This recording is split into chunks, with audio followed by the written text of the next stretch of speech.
Here's some food for thought. Teams that reported the least transformative leaders were half as likely to be high performers. From 2011 to 2018, IT Revolution, Dora, and Puppet Labs surveyed practitioners on emerging DevOps practices. The report was called Accelerate: State of DevOps. There are some points from the report that would be useful to review here. First, going faster can sometimes result in a reduction of quality. However, organizations that adapt DevOps practices can go both fast and achieve more reliable services. Remember here that the key metrics are throughput and stability.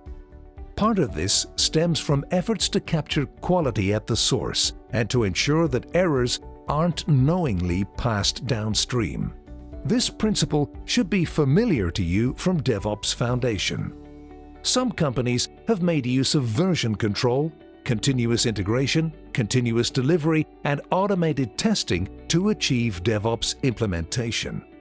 This course will concentrate on what leadership information the report can offer with regards to DevOps practices and principles. You might want to take a moment to think about what tools you, as a leader, already provide to people.